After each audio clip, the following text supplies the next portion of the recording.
Et salut les gens, ouais, donc Rotrigger, petit trick, si vous êtes sur l'introduction, si vous appuyez sur R, bah, ça vous met directement l'intro. Et pareil, si vous appuyez sur R, bah, ça vous ramène à l'écran, vous êtes heureux d'apprendre. Salut à tous. Du coup, on va, comme j'avais dit, Chrono Trigger. Ah oui, ça va pas trop spoil, hein, effectivement, quoi, là. Évidemment, ça va pas trop spoil du tout.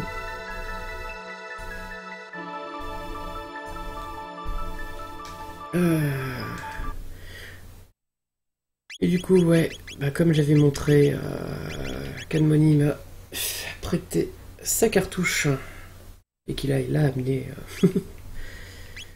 de Paris jusqu'à dans la Bretagne. Du coup, je joue sur un support legit pour une fois, ça change des émulateurs. J'espère que la capture est pas trop dégueulasse, c'est peut-être des vagues ou des machins comme ça, c'est le Dazzle qui fait ça. Du coup, on va commencer tout de suite. J'avais prévu de garder les noms de base parce que je préfère. Active Await, j'ai toujours préféré jouer en Wait à Chrono Trigger de manière générale parce que bon, j'aime bien prendre mon temps dans les menus et justement ça me permet de faire de la manipulation de combat, enfin des ennemis durant les combats. Ouais, la partie, alors c'est même pas une partie de Kanmoni, c'est une partie d'un collègue à lui. Elle est pas terrible en fait, il a pas tout du tout. Il a pas tout fait, mais c'est pas grave.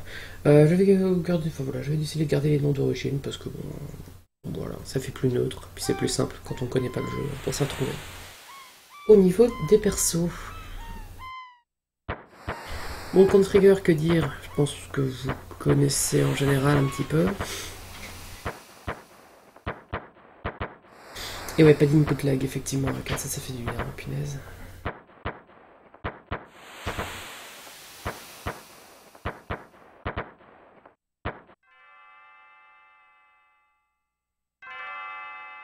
Ah oui, oui, attends, j'ai fini le jeu hier comme ça pour la forme, et oui, oui, j'ai roulé sur la fin, bien sûr. 60, c'est largement suffisant. De toute façon, en général, tu fais le jeu normalement, t'arrives toujours à 55 au moins à la fin du jeu.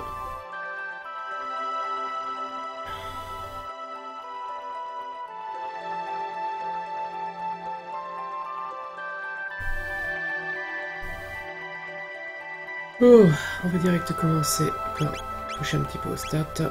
Non, on wait, ça, sauvegarder tout, oui. Jouer en 3, le Battle Speed Message en 2. Changer la couleur de fenêtre pour la forme. J'aime bien la rouge.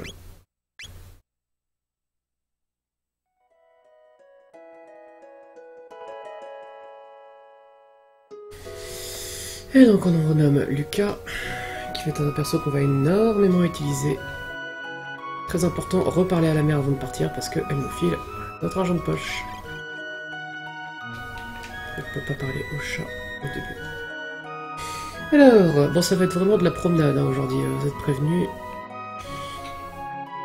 Faut savoir que le jeu contient un tutoriel. Et dans quelle maison d'ailleurs le tutoriel? Non, ça c'est la maison de Fritz, c'est ça. On y retournera plus tard ici.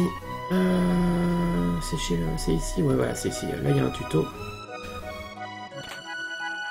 Tellement bizarre de rejouer à ce jeu avec une manette Super NES.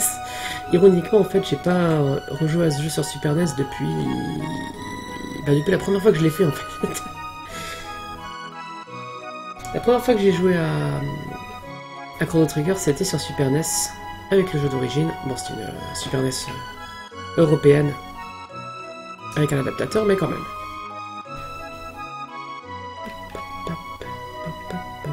Salut Kilai. Salut à tous.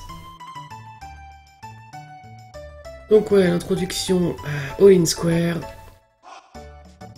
On rencontre Melchior, qui est un personnage important qui s'appelle pas du tout Melchior en fait, qui s'appelle Bash ou Gash, je me souviens jamais. Hein. Il me propose pas le... Ah oui non, il faut d'abord que j'ai rencontré Marl, c'est ça. Salut Garfinette. La Garfieldette, pardon. On rencontre Marl. Évidemment, on a la cloche des lignes qui sonne, parce que la cloche des lignes ne sonne que pour ceux qui ont un destin particulier.